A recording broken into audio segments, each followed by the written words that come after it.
already and the second one we're going to have it today.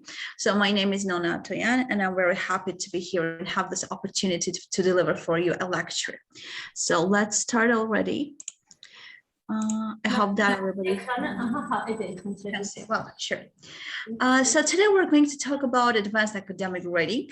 Mostly we're going to be concentrated on writing academic titles, abstracts and introductions, how to define the concepts, and how to formulate research questions. Basically, I know you guys that like for a lot of students, it's really difficult to write a paper even in their mother tongue, in their L1 Armenian. So I do imagine how it would be difficult for you to write a paper, manuscript, even an essay in English, because it's basically your second or the third language for some of the people. And for that reason, in order to facilitate the process of writing academic manuscripts, I decided to come up with a step-by-step guide how that it will facilitate the process. So let's consider together the 4 steps that we have here. Step 1 is, guys, can I ask you to turn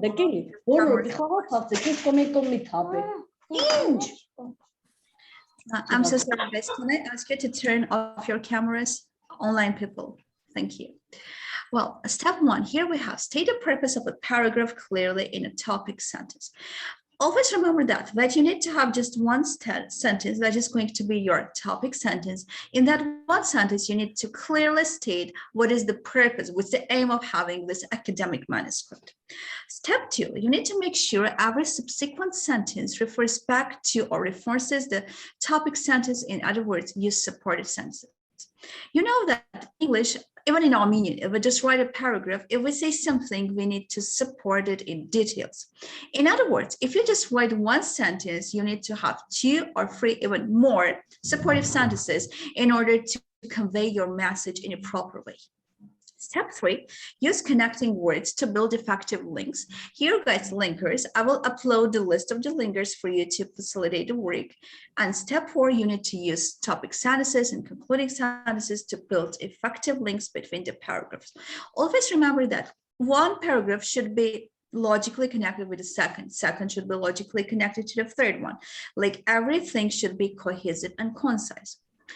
Այստեղ պատրաստել եմ մի հատ գայդ, որը կօգնի ձեզ հասկանալ ինչպես ճիշտ գրել ակադեմիական պարագրաֆներ։ Ինչպես տեսնում եք, իմ գայդը բաղկացած է 4 կետերից։ Եկեք միասին փորձենք վերհանել եւ հասկանալ ինչն է իրար հետևից գալիս։ Առաջինը այստեղ ունենք որն է նպատակը, պետք է ունենաք մի նախադասություն, որտեղ հստակ պետք է նշվի, թե որն է ձեր աշխատանքի նպատակը, եւ այդ նախադասությունը արդեն պետք է ընդհանուր պատկերացում թողնի կազմել ընթերցողին, թե ինչ է սպասվում հետագա ձեր աշխատանքի մեջ։ Երկրորդ step-ում, երկրորդ քայլում մենք ունենք այստեղ որ ցանկացած նախադասություն, որը որ դուք գրում եք, դա կապ չունի անգլերենով եք գրում, ռուսերենով, հայերենով, թե այլ լեզվով։ Եթե ինչ-որ մի նախադասություն եք գրում, այդ նախադասությունը պետք է ունենա մի քանի օգնական նախադասություններ, ինչ նկատի ունեմ ասելով օգնական, իհարկե հայերենով չգիտեմ ոնց ճիշտ թարգմանել supportive sentences, ինչ որ մի բան որ ասում եք, այդ պետք է ավելի մանրամասն բացատրեք այն նախադասությունների մեջ, թե ինչ նկատի ունեք, որպեսզի ընթերցողի համար ավելի հեշտ լինի հասկանալ ձեր միտքը։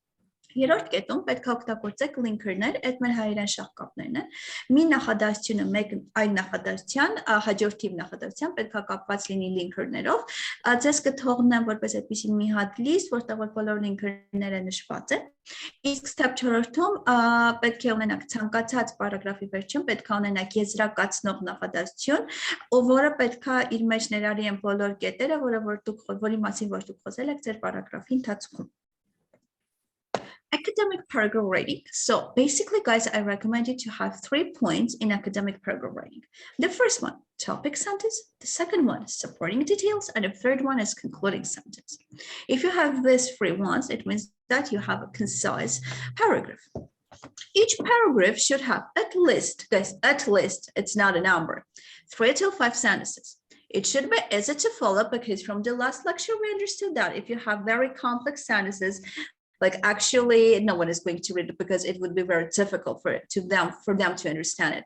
Because if you have complex ideas like fancy vocabulary, well, it does not actually facilitate the process. Everything should be sweet and short. It should be coherent and cohesive, and it should have linkers.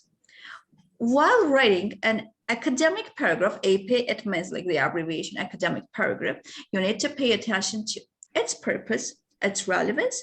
You need to make your voice audible, and you need to conclude. Now I'm going to talk a little bit about each one. Its purpose. It means that you need to clearly state the purpose of your writing. After that, you need to talk about the relevance, because it should be relevant. It should be up to date. It should be like useful. If it's not useful, if it's not relevant, the question is where you're writing this. You need to make your voice audible. In other words, like the author's voice, the idea, the flow should be easily noticed for the reader. And it should have a conclusion, because we have already understood that each paragraph, we need to have a separate conclusion.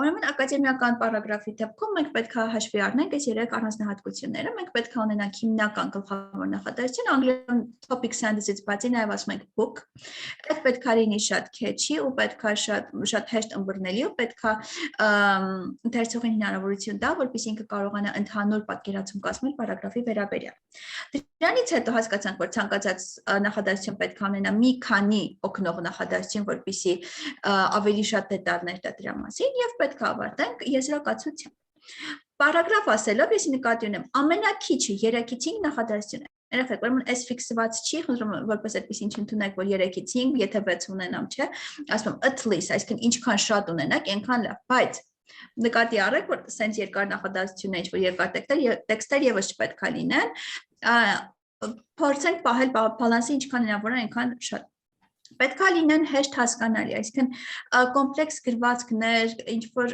շատ advanced vocabulary, այս դեպքում պետք չի, ամեն ինչ պետք է լինի պարզ եւ հասկանալի, որպեսզի կարողանաք ճիշտ փոխանցել ձեր միտքը եւ հեշտ լինի ընթերցողին այդ ամենը հասկանալը։ Պետք է լինի ճշգրիտ ձևակերպված եւ ամեն ինչում balance-ը պահված, եւ պետք է ունենա իհարկե շաղկապներ, այսինքն մի նախադասությունը մյուսին պետք է կապվի շաղկապներով։ Հստակ պետք է արտահայտված լինի ձեր աշխատանքի նպատակը, կարևորությունը եւ արդյոք այդ ամեն ինչ համապատասխանում է մեր օրերին, այսինքն հին թվականներից ինչ որ այդպիսի մի բան, որը հնի վրա է կենտրոնացված, խորհուրդ չի տրվում անել։ Արեք այնպիսի բան, որը relevant է։ Պետք է հեղինակի խոսքը ձայնը անպայման լսելի լինի եւ ամեն պարագրաֆ պետք է ունենա եզրակացություն։ You might get the structure of an academic research article. So guys, basically here we have title, after that we have abstract, then we have introduction and literature review. Guys, as you have noticed, it is in the one line. So I'm going to talk about this one and explain why I have decided to include introduction, literature review, and line. After that, we have methods, results, discussion, analysis, conclusion, limitations and delimitation, acknowledgement, references. Please do not be scared about this kind of names. I'm going to explain everything you in details. But before doing that, I would like to talk about introduction and literature review, why I have decided to include it in the same line. Introduction, it's a separate section. In different academic papers, you will see as a separate section conducted also literature review. But it depends on, some papers say that it's better to combine everything, like in most of the papers that refers to the economic discipline. So it's just categorized under one umbrella. It means that like introduction, literature review, they're done together. But in some papers, it says that it's better for you to have a separate introduction and then have separate section related to the literature review. Like it depends, please check when you're going to be published or whenever you're trying to write an academic manuscript, please double check everything. It means that just have a look at the requirements, what kind of type they require. So, խոսելու ենք ակադեմիական հոդվածի կառուցվածքից, իհարկե առաջինը, որ մենք տեսնում ենք, դա վերնագիրն է, դրանից հետո գալիս է բովանդակությունը, հայերենով introduction-ը ներածություն կամ գրականության հետազոտություն, մեթոդներ, արդյունքներ, քննարկումը եւ analyze, վերլուծությունը, եզրակացությունը, սահմանափակումներ, այստեղ եւս կտեսնեք երկու առանձին limitation and delimitation, սրանց մասին եւս խոսելու ենք, փորձեմ բացատրեմ տարբերությունները, acknowledgement, այս շատ տիպիկ American culture-ին, որովհետեւ, չգիտեմ, Հայաստանում անում են թե չէ, acknowledgement-ը դա շնորհակալություն է գոլեգաներին, այն մարդկանց, ովքեր որ support են արել եւ այլն, եւ reference list-ը ձեր գրականության ցանկն է։ Let me a little bit give more details about the structure of an economic research article. So here we have introduction.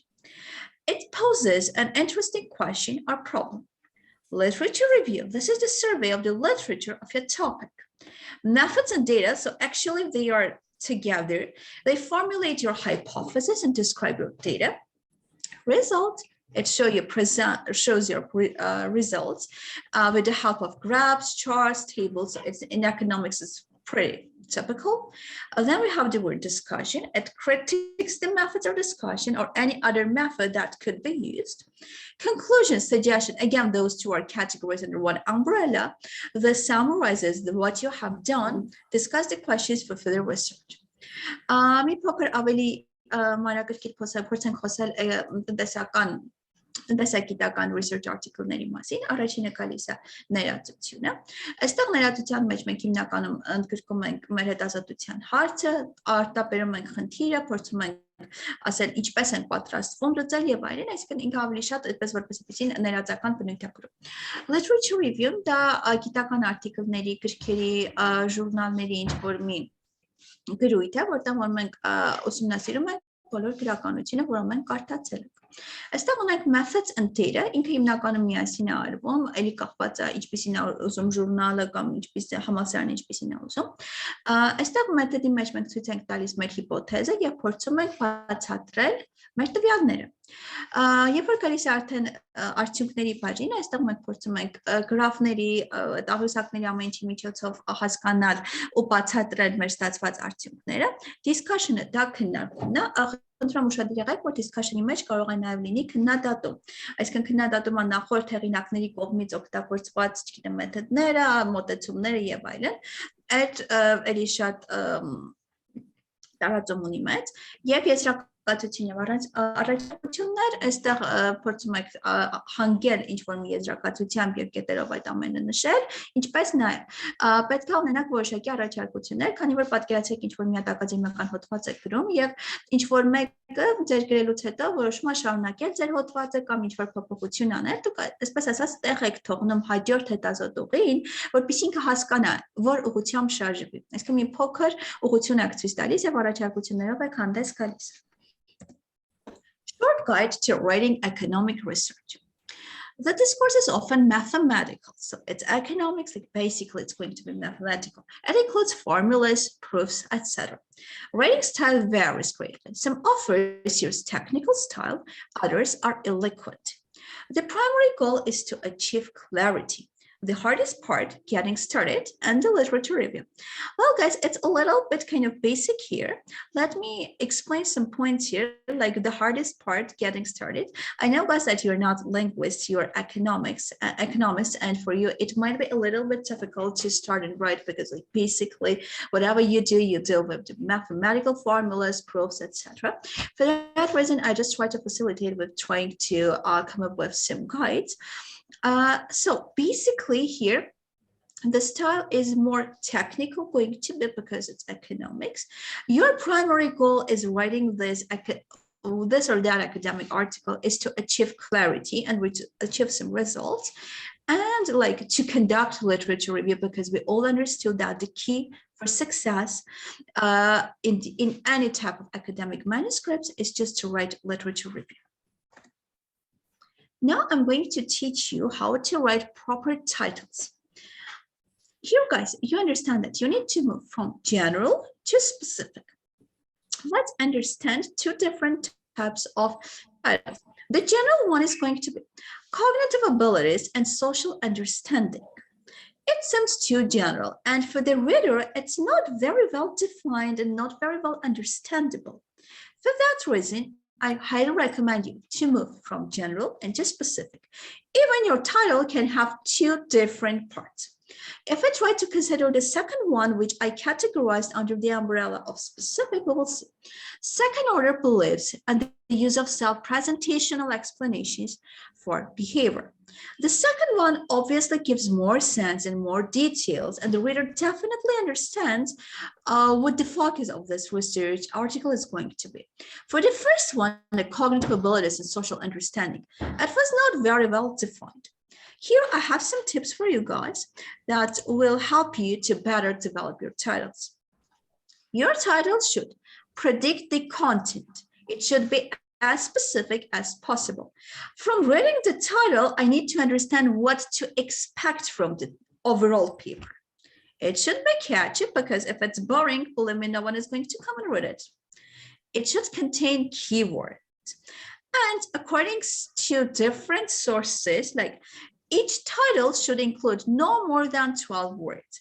Like ideally for me, a best title should have like from 8 till 10 words. Even like 8 is the perfect number. Of course, we cannot just count, but anyway.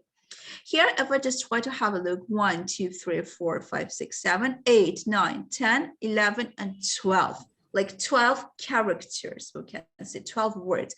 The prepositions and like articles also are considered as the words. So those are the tips. Խոսում ենք վերնագրեր գրելու մասին, խորհուրդ եմ տալիս, որ ինչքան հնարավոր է փորձեք նեղացնել ձեր վերնագիրը, եթե ինքը շատ մեծ եղավ ու շատ ոչ այնքան հստակ եղավ, շատ դժվար կլինի ընթերցողի համար հասկանալ, թե ինչի մասին է ձեր ակադեմիական մենագրությունը, որպես այդպեսին ձեր վերնագիրը պետք է հնարավորություն տա ընթերցողին հասկանա ինչի մասին է ձեր research paper-ը, պետք է ինքը լինի հստակ ու պետք է լինի հետաքրքիր, չպետք է լինի ինչ-որ boring, ձանձրալ ինչ-որ մի բան, ինքը պետք է ունենա իր մեջ բանալի բառեր եւ որոշ աղբյուրների համաձայն ասում են, որ պետք է լինի 12 բառ, բայց 12 բառը որպես այդպեսին այնքան են միանշանակ չի, կարող է լինել 6-ից 8, 8-ից 9 եւ այլն։ Ուղղակի ուշադիր եղեք, որ ինչքան հնարավոր է բացած գրեք, այսինքն ինչքան հնարավոր է փորձեք ավելի շատ ինֆորմացիա տալ ձեր վերնագրի միջոցով, թե ինչի մասին է լինելու ձեր հոդվածը։ Here I have, guys, for you some title examples. Let's look together and understand which one is the best. Oh, by the way, one thing I forgot to say, that keywords, guys, maybe you have noticed this. Oh, wait a second. I need to turn it. Here it is. Keywords I have in capital letters. So it means that keywords should be in capital letters. Like, as you see here, the word belief is in the capital letters. Self-presentation, it's a keyword, it's in capital. Explanation is in capital, behavior is in capital, etc. The ones like and, the, use of, those are not content words. Like for is not a content word. For that reason, I just keep it with the uppercase rather than with the lowercase. Well, so now let's consider together the relationship between salary levels and economic convergence in Armenia. It is kind of a good title because like we have 1, 2, 3, 4, 5, 6, 7, 8, 9, 10 keywords. It's not general, it's specific because then a person would understand what to expect from the academic manuscript. The only thing that here I would definitely change in order to consider it as a perfect title, the keyword I would definitely change into uppercase, like salary should be capitalized, level should be capitalized, economic convergence, everything should be capitalized. The only drawback of the first one is lowercase of the word. The second one, analyzing salary inequalities. Where, when, why? The second one is too like not specified in this case because it does not give a lot of insight about what the actually academic manuscript is about. So the second one we do not consider because it's not a good one. The third one is salary. So what? Definitely not a good one. Fourth one, cashless economy. Again, it's not a good one. Cashless economy, the impact of demonetization on small and medium businesses. Okay, this is a good one. The only thing is that, again, it's related to capital letters, like impact of demonetization, definitely it's a keyword, so it should be capitalized. Medium businesses should be capitalized, etc. Sixth one, the relationship between common stock prices and inflation in Armenia. It's also a good one. Again, the problem is related to capital letters. Unemployment in Armenia, again, it says nothing to us. And what are the gains and losses of international trade for developing countries? again, the problem is more related to the use of capital letters. So we understood that when we have a keyword, it's better to use capital letters. It should be not that general, it should be specific, because a reader needs to understand from the title what you're going to talk about in your academic manuscript. Well, let's move ahead. Now we're going to talk about abstract. Here you guys know that I have actually two definitions. I like this one. Abstract, so one is bookish, the second one is mine. According to the bookish explanation, the purpose of an abstract is to provide a concise and useful summary of a longer article or a study. A good abstract informs readers briefly of the research and ideas that are presented in the full article. And the second one, which is mine, so an abstract is a short and powerful summary that describes the focus of a research paper.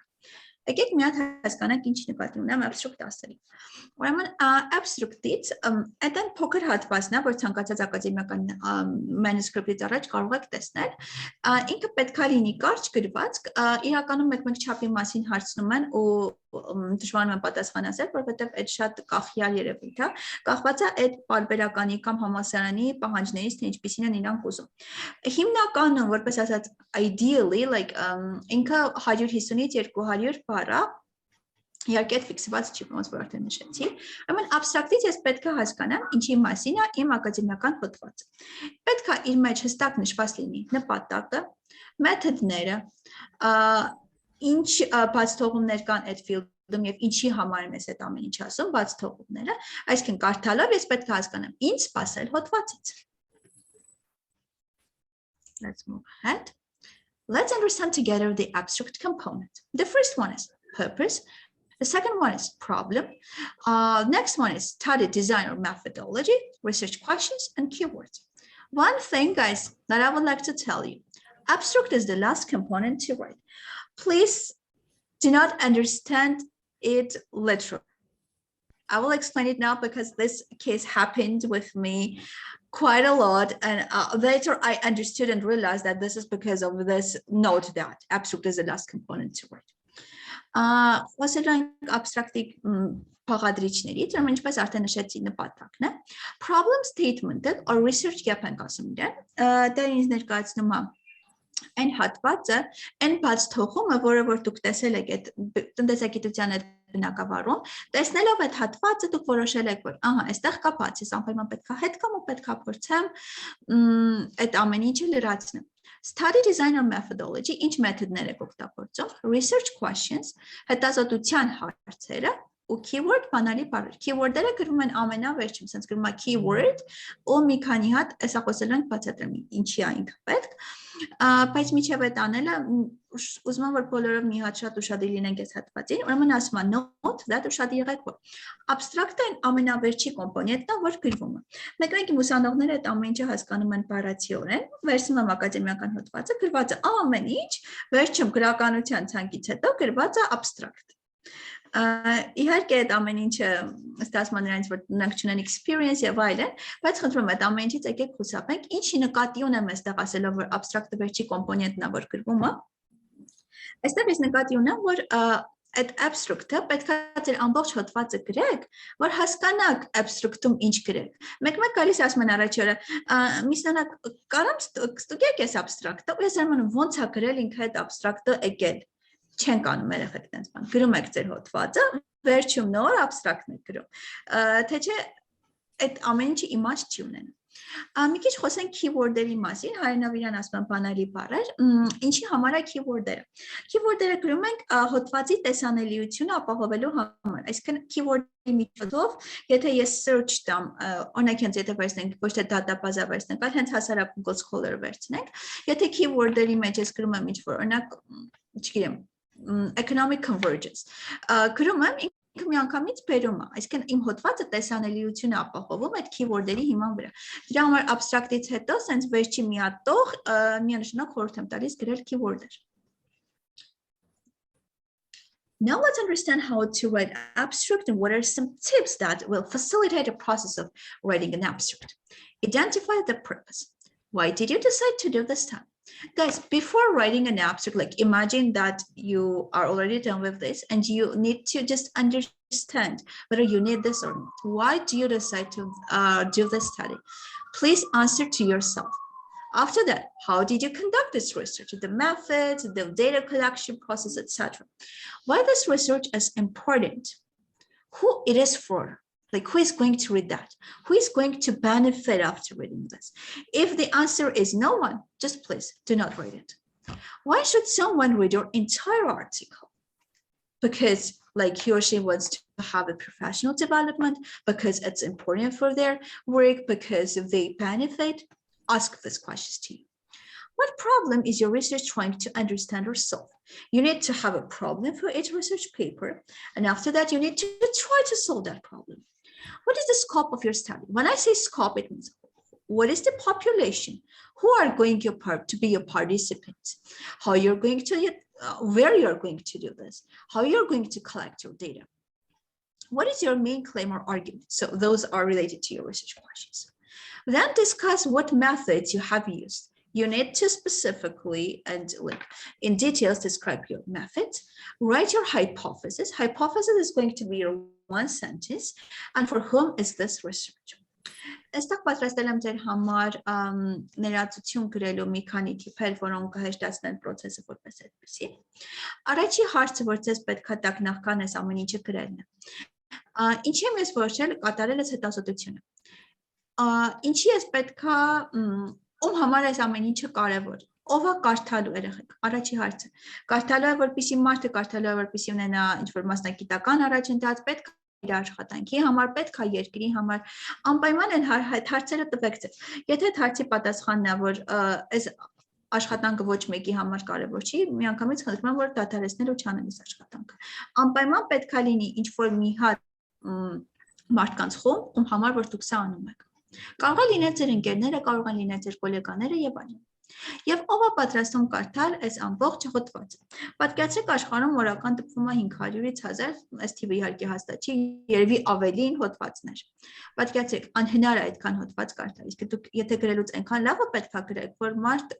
գոնե փորձի ընդհանուր կարդալ, որովհետև ասել, որ ամբողջ հոդվածը կարդացվի, այդ այնքան էլ իրատեսական չի։ Պետք է հասկանաք, որ խնդիրն է փորձ իր առաջ դրել ձեր հոդվածը եւ ոնց եք դուք պատրաստում եք ամեն ինչը լուծել, որն է լինելու ձեր հետազոտության սկոպը եւ փորձեմ տիրույթ թարգմանել, հստակ չգիտեմ հայերենը ոնց է լինում սկոպի, այսինքն ովքեր են լինելու ձեր մասնակիցները, ով է լինելու, որտեղ եք անցկացնելու ձեր հետազոտությունը, ոնց եք պատրաստվելու ձեր տվյալները հավաքագրել եւ այլն, որն է լինելու ձեր հիմնական պնդումը եւ որոնք են լինելու փաստարկները, հաջորդ հատվածում explain the methods, պետք է բացատրեք մեթոդները, թե ոնց եք այդ ամեն ինչը օգտագործել, պետք է անպայման գրել հիպոթեզը եւ պետք է վերջում հասկանալ, թե ում համար է նախատեսված այս ընդհանուր հետազոտությունը։ Here guys, I would like to talk about approach which is designed by Katie Burkenstein, so it is called They Say, I Say. According to this approach, it says almost everyone can put a sentence together. The difficult part is learning to read and think critically. Like I do understand that this is a little bit exaggerated because not everyone can put a sentence together. It's really a tough job, believe me. Let me explain the approach. They say, I say. What they say, guys, basically it refers to your literature review, to your statistics, to your data. It means that what other people say about the discipline or about the title that I'm going to work with. What I say, it refers to your abstract because in your abstract, your voice becomes audible. And introduction, because again, you in details try to explain. So we're going to talk about introduction, what you're going to do. The approach is debate between the author and other expert. It means you're going to have a debate with what I say and what I see. Այստեղ ուզում եմ ներկայացնել ձեզ Katie Burkenstein-ի մոտեցումը, եթե approach-ը կարելի է թարգմանել այդպես։ Նրանք ասում են, ես ասում եմ։ Ուրեմն ովքեր են նրանք։ Նրանք ասում են ի հատվածը այդ ընդգրկում է գրականության հետազոտությունը, literature review, ընդգրկում է ստատիստիկան եւ ընդգրկում է մեթոդները, կներեք, տվյալները։ Այսինքն literature review-ն իրենից ներկայացնում է ուրիշ հեղինակներ ինչ են ասում, իմ հոդվածի մասին, պատկերացրեք ես հոդված պետք է գրեմ, ոնց որ ասել եմ անցյալ դասախոսության ժամանակ, չունեմ գրականություն, պետք է գնամ կարդամ, Մոսկվայում ինչ են ասել, Արգենտինայում ինչ են ասել, Հնդկաստանում ինչ են ասել։ Այդ ուրիշների ասածների հիման վրա պետք է փորձեմ կառուցել իմ հետազոտությունը, կամ ունենամ համատություն, կամ ունենամ քննադատություն։ Նո ստատիստիկան փորձում եմ տեսնել այդ բոլոր երկրներում կամ Հայաստանում ուրիշ էքսպերտներ ինչ են արել, այսինքն էլի ուրիշ խոսքեր եմ փորձում ասել, եւ դերը տվյալները տեսնեմ ով ինչ տվյալ ունի ու փորձեմ համակերպել կամ նույնիսկ այդ համացան հատվածը էլի սկիպ անեմ։ Այդ ամեն ինչը ընդգրկվում է ինչ են նրանք ասում հատվածի մեջ։ Ինչ է նշանակում what I say, ինչ եմ ես ասում։ Այդ այն հատվածն է, որտեղ հեղինակի խոսքը դառնում է ավելի լսելի։ Երբ դառնում հեղինակի խոսքն ավելի լսելի, երբ որ ես ունենում եմ գրույթ որպես այդպեսին ներածության եւ բովանդակության մեջ, այս երկուսն իրար հետ, այստեղ հեղինակի խոսքը լսելի է։ Այսինքն ձեր ընդհանուր այդ ակադեմիական մենակրությունը կախված է վիճակ հայրենի բերը բանավեճից։ Ես ասում եմ, նրանք ասում են։ Ինչ որ մի բան նրանք ասում են, դուք փորձում եք ձեր ասել, հետո նրանք, հետո դուք փորձում եք այդ ամեն ինչը իրար հետ համաձուլելով կազմել ձեր այդ ակադեմիական հոդվածի introduction ու literature review հատվածը։ Guys, here I would like to introduce you with another approach, which is called top-down processing. Like basically it refers to the introduction because this is the part that you actually talk about what other people actually did. Let me explain what is it. Top, as you see here, a triangle and it's reversed one, like top down. Here I have the top. Top-down processing is when we form our perceptions starting with a larger object, concept or idea before working our way towards more detailed information. I always recommend my students to have larger sentences and step by step narrow it down. Because if I started from a very specific and narrow sentence, later it will be very difficult for me to develop my sentences and ideas. Այստեղ խոսում եմ top-down processing-ի մասին, հայերենում երևի թե գնալով այդ մեծ մտքի նեղացումն ավելի փոքրի, չգիտեմ ինչքանով եմ ճիշտ թարգմանում, բացատրեմ ընդհանուր երևույթը, կարծում եմ այդպես ավելի ճիշտ կլինի եւ ավելի բարձ կհասկանաք։ Երբ որ փորձում ենք մենք նախադասություններ գրել կամ միտք գրել, եթե միանգամից սկսեք կոնկրետ ինչ-որ մի սպეციფიկ նախադասությունից, ձեր համար ավելի դժվար կլինի հետագայում շարունակել ձեր միտքը։ Դրա համար ինչքան հնարավոր է եղեք փորձեք ընդհանուր վերցնել, ընդհանուրից գնալով քայլ առ քայլ նեղացրեք ու մոտեցեք ձեր հիմնական հենց այդ focus-ին, որտեղ որ դուք ուզում եք հասնել։ Եթե միանգամից սկսեք focus-ից, հետո գրելու բան չեք ունենա։ Դրա համար ուշադիր եղեք, որպեսզի այս approach-ը top-down processing-ը անպայման կիրառեք ձեր ակադեմիական մենակրությունների ժամանակ։ Now we're going to talk about introduction. Be attentive here because it actually includes a lot of things, and by reading introduction, a person can have like an obvious picture of what's going to happen in the other sections. The introduction lists the reader from a general subject area to a particular field of research. It establishes the context of the research being conducted by summarizing current understanding and background information. Guys, basically, when you come up to the introduction, you need to provide with some background information. Here, you can use the approach of top-down processing, like background information, what is known to me related to the field, what was not known. For that reason, I have decided to conduct literature review. You need to talk about topic, you need to state about the purpose of the work, you need to formulate your research questions and hypotheses, you need to clearly indicate what is the research problem, explain the rationale, methodology, approaches, and potential outcomes.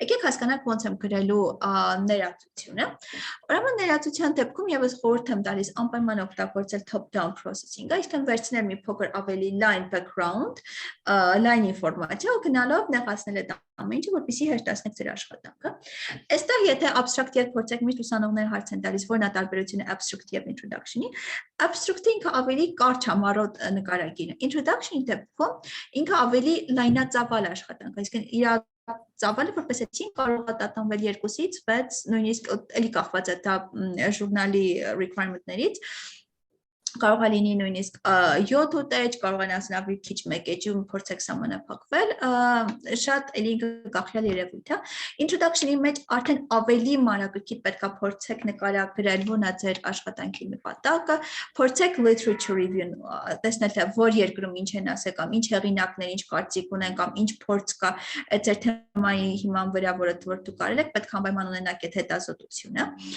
Պետք է խոսեք որն է ձեր բաց թողումը եւ որը կուզեք լրացնել այս աշխատանքը կատարելով, պետք է խոսեք մեթոդներից, եթե հնարավորություն կա ինչ սպասելիքներ ունեք, այսինքն որոնք են լինելու ձեր պոտենցիալ վերջի այդ եզրակացության նյութերը, outcome-ները, այսպես ասված, այսինքն ինչքան հնարավոր է պետք է փորձեք ավելի մանրակրկիտ խոսել այս introduction-ի ժամանակ։ Now let me explain 4 steps of organizing an introductory paragraph. At first, guys, it should provide background information and set the context. Here, you need to basically use the approach, what I say, what they say. The second one, you need to introduce the specific topic of your research and explain why it is important. Guys, make sure to explain really why it is important, because if it's not important, if it's not relevant, I'm sorry, no one is going to come up with that. You need to mention the past attempts to solve the research problem or to answer the research questions.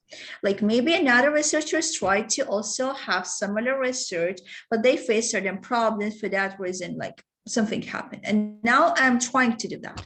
The fourth one, you need to conclude the introduction by mentioning the specific objectives of your research.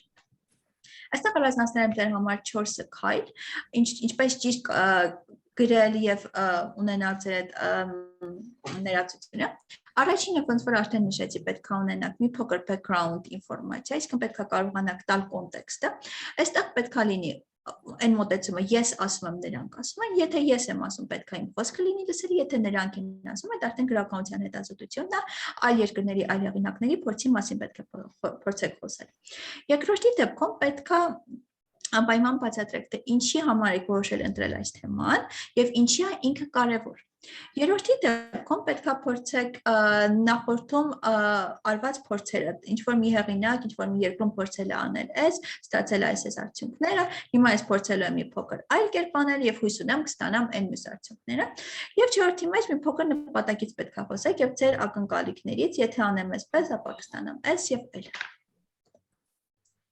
Now I have some tips for writing an introduction. The length depends, 2 or 6 pages. Actually, I've already talked about this one. Divide introduction into paragraphs. Why I tell everyone about this one? My students come and say, like, all the paragraphs are not separated, are not divided. Just imagine how difficult for a teacher or for their researcher to read this one. Please divide the paragraphs. Give overview. What I say, what is generally known to me. Define any key concepts or terms, if there are. Refer to what others say. This is kind of your literature review, and identify the research niche. Let me explain what is research niche. Research niche is a specialized corner of your scientific field. There you have potential to conduct research and create important new knowledge for a significant period of time. Specify your research questions and hypotheses and outline the structure of your paper. Այստեղ ընդհանուր առմամբ նկարագրում է, թե որոնք են թիպերը, որոնք կօգնեն ցես գրել ներածություն։ Առաջինը դա երկարությունն է, ինքը կախյալ բանը կարող է լինի 2-ից 6, կարող է լինի ավելի շատ։ Մի խնդանք բոլոր ուսանողներին, ինչքան հնարավոր է երեխեք փորձեք բաժանել պարագրաֆների, այսինքն մեկ-մեկ ստացվում է բերում են առանց բաժանված պարագրաֆների եւ կարդացողի համար դա իրականում շատ դժվար է։ Փորձեք տակ այդ բանավեճը ես ասում եմ, նրանք ասում են։ Եթե կան ինչ-որ key concept-ներ կամ term-եր, տերմինոլոգիա, որը որ կարծում եք հետազոտող կարդացողի համար այնքան էլ հեշտ չի լինի հասկանալ, անպայման առանձին էջի վրա տվեք բացատրությունը։ Խոսեմ research niche-ի մասին, կներեք հայերենը ոչ մի կերպ չեմ կարողանում հիշել, փորձել ուղղակի բացատրեմ, կարծում եմ այդպես ավելի հեշտ կլինի։ Ուրեմն research niche-ը այդ այն տարածքն է, որտեղ որ դուք փորձում եք իրականացնել ձեր հոդվածը եւ դրա հիման վրա փորձում եք ստանալ նոր գիտելիք ու ինչ որ կարևոր բան անել ձեր հետազոտության մեջ։ Այդ կոչվում անգլերենում research niche։ Անպայման պետք է առանձնացնեք հետազոտության հարցերը եւ վերջում պետք է տակ մի փոքր outline, այսինքն կետերով պետք է նշեք, թե որ էջում կամ որտեղ ինչ հատված սպասի կարդացող։ So literature review, I remember that we were talking about this one, literature review, like basically you need to use some databases, Google Scholar, RePAC, economic journals, etc. Evaluates, oh, by the way, guys, I remember that I need to send you some sources related to great literature. I will definitely do it with the quiz. After that, you need to evaluate sources. So basically you need to use only reliable sources, guys, for your research. If it's not reliable, I'm sorry, but you're going to have not a very high quality work. You need to identify the debates, the gaps, and again, you need to outline the structure. Գրականության հետազոտության մասին, այստեղ մի քանի դատապազաններ եմ տալիս Google Scholar, IDS-ը, RePAC-ը, Economic Journals-ը։ Անպայման ուշադիր եղեք, որ օգտագործեք միայն վստահելի աղբյուրներ, այլապես ձեր աշխատանքը որպես այդպեսին կորակազրկվի։ Ու էլի փորձեք տալ կառուցվածք։ Now I'm going to talk about research problem. Let me talk about the definition which is provided by me. A research question is the question around which you center your research. Ուրեմն հետազոտության հարցը այդ այն հարցն է, որի շուրջ դուք կառուցում եք ձեր ամբողջ հետազոտությունը։ Այսինքն դուք ունեք մի հատ խնդիր, մի հատ հարց, իհարկե մի հատ երեք հիմնականում պետք է լինի։ Եթե այդ հարցերը չլինեն, ապա դուք աշխատանք ունենալ չեք կարող։ Ունեք հարց, դրա հիման վրա որոշում եք անցկացնել հետազոտություն։ Now let's understand how to construct research questions. As you see here, I have a house. Research question and hypothesis, guys, is your base. Then the walls are your data.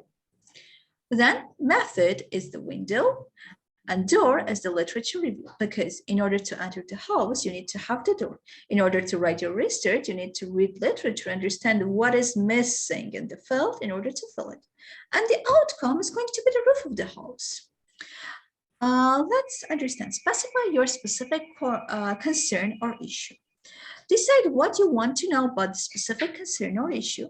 Turn what you want to know and the specific concern into a question. Guys, when I say research question, I mean a question, not a statement. Please make sure to have a question. Ensure that the question is answerable. Guys, fourth one is the most important one. Make sure that it is not a general question and the answer is not going to be yes or no. Make sure to use either WH question or I guess WH is the best one. Check to make sure the question is not too broad or too narrow.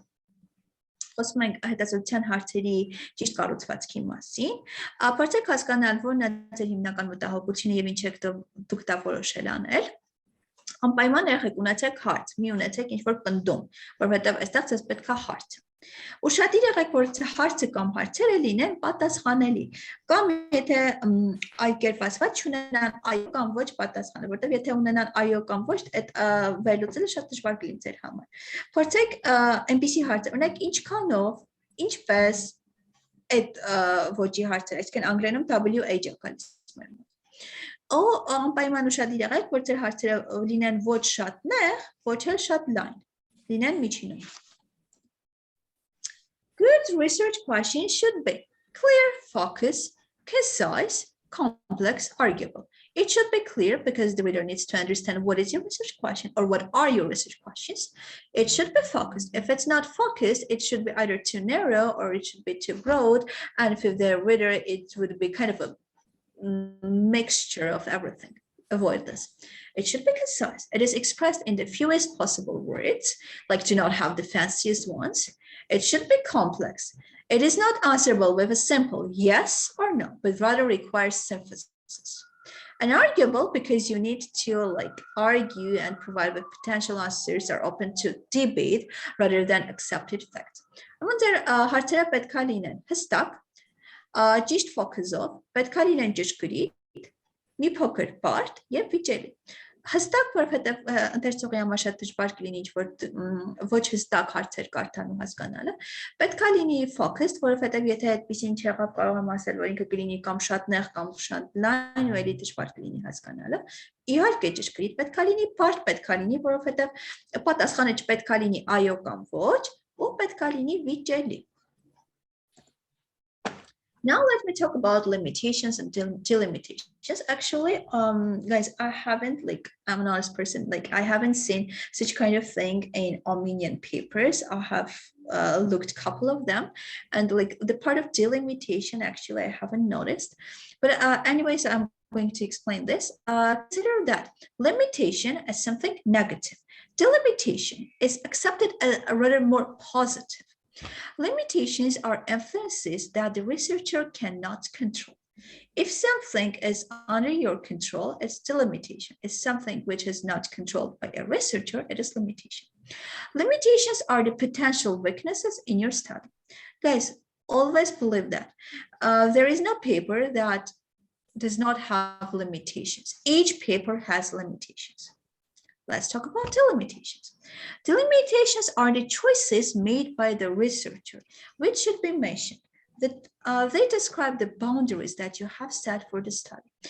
For example, delimitations are those characteristics. For example, the scope, the population, and other objectives that you have chosen by yourself.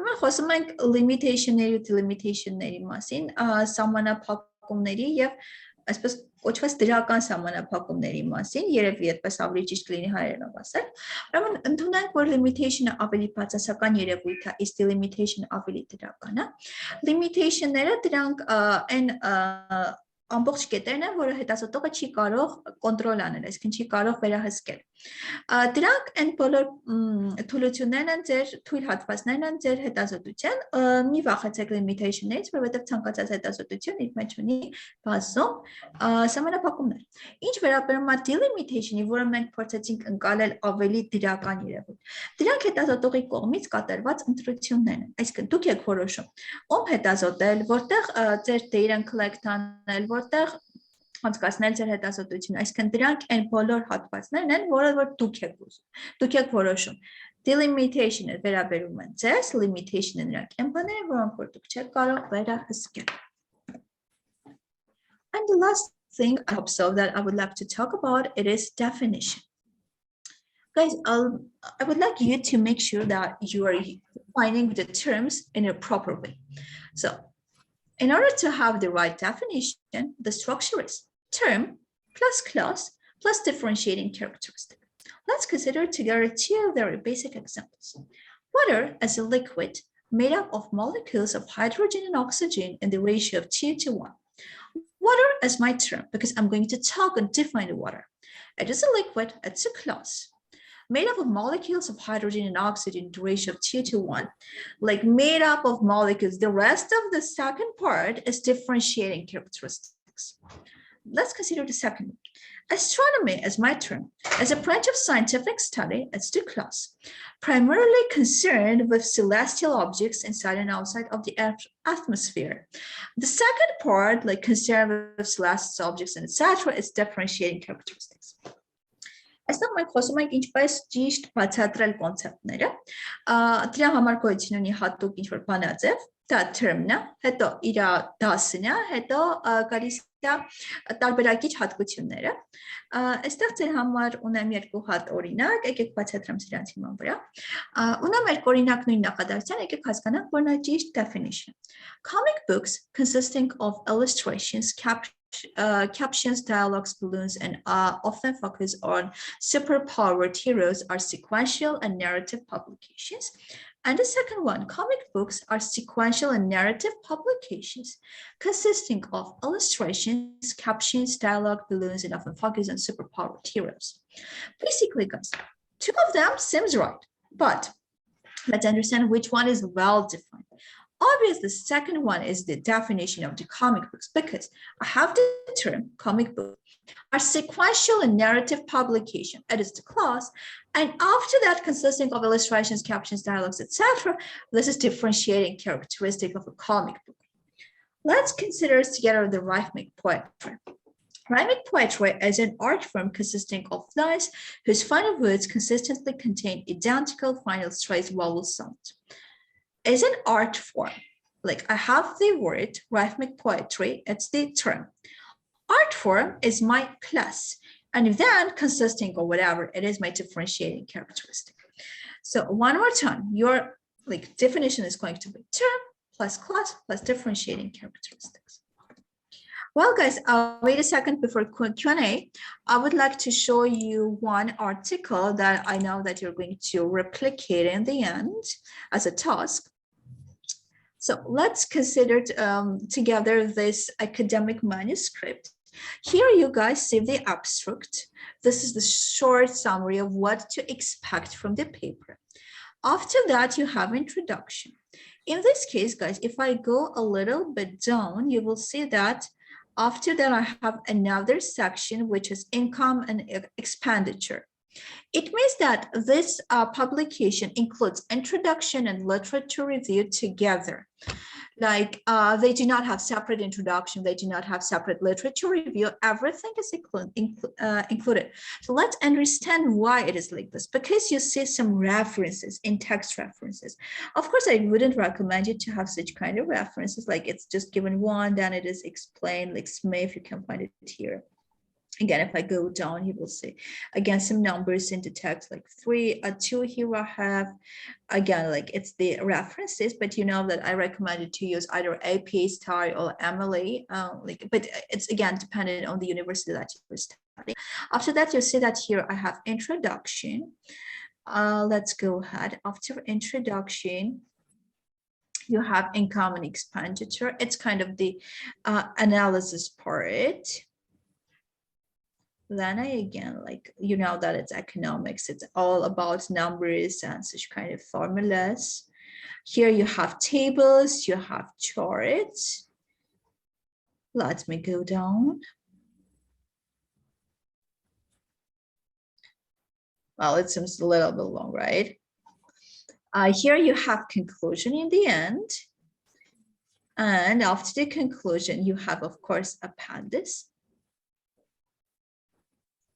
Like the terms explained, because imagine that I'm not an economist and I do not know a lot of things like they decided to explain. And in the end, you have your references and they are in an alphabetical order.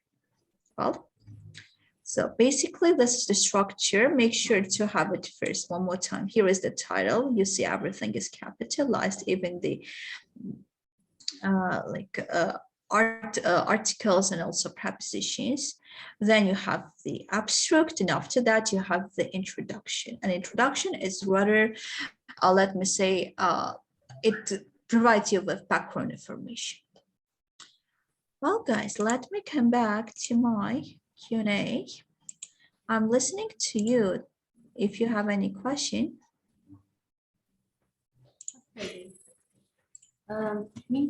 Լսարանի հարցերին անցնելը նոնաչան չաթում ենք մի հարցադրում ունենք։ Հասան եմ մի բրկը։ Երևի անդրադառնանք նրան մինչև տեսնենք ուսանողների մոտ կան հարցեր թե չէ։ Մենք քանի մեթոդ ենք ուսումնասիրելու, ճիշտն ասած, քանի որ մեթոդը ես չեմ դասավանդելու, այդքան էլ տեղյակ չեմ, բայց հաստատ համոզված եմ, որ մեր դասախոսներից ցես կտրամադրեն մեթոդների ցանկ ու դրանց բացատրությունը, որպեսզի հեշտությամբ կարողանաք կիրառել ձեր աշխատանքում։ Հստակ պատասխան ներողություն եմ խնդրում, չեմ կարող տալ, որովհետև այդ իմ դասախոսությանը չի վերաբերվում։ Մեկ հարց ես նոնաչան, եթե կարելի է, թե լիմիտացիայի եւ լիմիտացիայի մասին երբ որ խոսում ենք, ես ճիշտ հասկացա, որ մենք կարող ենք առանց վախենալու մեր աշխատանքի մեջ նշել այն սահմանափակումները, որոնք կան եւ որոնք թույլատնում են մեր աշխատանքը, օրինակ, եթե ընդհանրապես մենք չենք կարողացել ճիշտ վերցնել,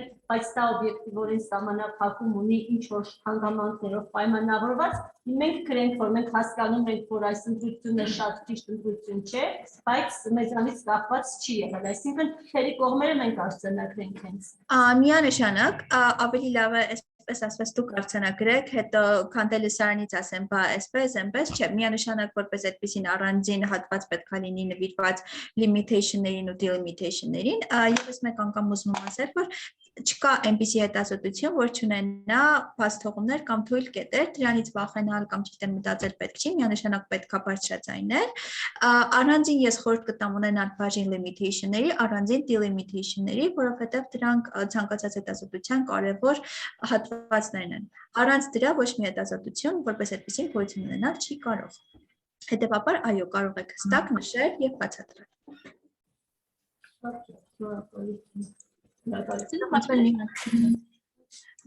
Այլ հարցեր։ Online-ում ինչ հարցեր կան լսարանում։ Ունենք հարցեր։ Մի հարց կարելի է։ Իհարկե։ Նախ շնորհակալություն շատ հետաքրքիր սեմինարի համար։ Կցանկանայի վերնագրերի հետ մի հարց հղել, օրինակ ես հոդված եմ գրել ու հոդվածից վերնագիրը հարցի միջոցով եմ ձևակերպել, այսինքն կանխիկ թե անկանխիկ դրամաշրջանառություն COVID-ի ընթացքում։ Գուցե դա սխալ է ու ես ավելի լավ է հարցի միջոցով չանեի, այլ ուղղակի ասեի կանխիկի ու անկանխիկի դրամաշրջանառությունը COVID-ի ընթացքում ցանկանայի բարձրաբանում Ես խորհուրդ կտամ, որպեսզի փորձեք ձեր հարցական նշանից ազատվել եւ հարցից ազատվել ու ավելի շատ ունենալ ստեփնդում ունենալ։ Ձեր երկրորդ նշված տարբերակը ավելի ճշգրիտ կլինի տվյալ պարագայում։ Շատ շնորհակալություն։ Նոնաչեն, հայկական տարբերակում շատ ընդունված է գլոբալ ձևակերպումներ տալ, այսինքն օրինակ դրամավարկային քաղաքականության, չգիտեմ, հիմնախնդիրները եւ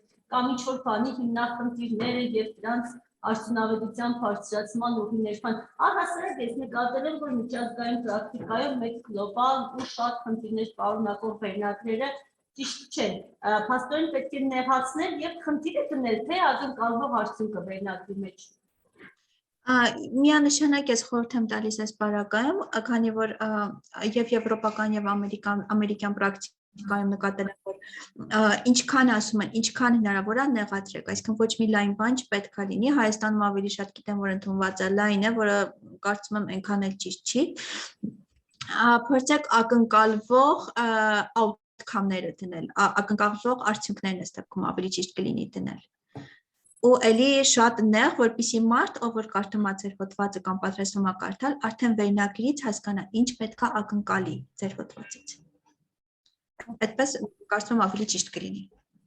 Շնորհակալություն։ Հարցերին ենք ծովայինների անհատականների հետ կապված կան հարցեր։ Եթե սիսանում հարց չունենք, օնլայն հարցեր, եթե կան, կարող եք գրված ամենայնպես չկա չաթում։ Ես օգտվելով շնորհակալություն հայտնեմ, անչափ շնորհակալություն Նոնաչյան, իրականում շատ կարևոր պահանջված ու ժամանակին կազմակերպված դասախոսություններ, ինձ թվում է շատ օգտակար ուսանողների եւ ուսանող մասնակիցների համար իրենց հետազոտություններն անելիս ավելի ճիշտ մեթոդներ հետազոտությունն անելու եւ հետագայում նաեւ աշխատանքներ կազմակերպելիս այս մոդուլի շրջանակներում շնորհակալություն տրամադրված ժամանակի ճանքերի համար հուսով եմ կապի մեջ կլինենք եւ հետագա մեր համագործակցության շրջանակներում նորից առիթ կունենանք հանդիպելու շնորհակալ եմ բոլորի անունով Ես նույնպես շնորհակալ եմ եւ ձեզ կազմակերպիչներին եւ ուսանողներին, որ ունեցան ժամանակ եւ մասնակցեցին դասախոսությանը։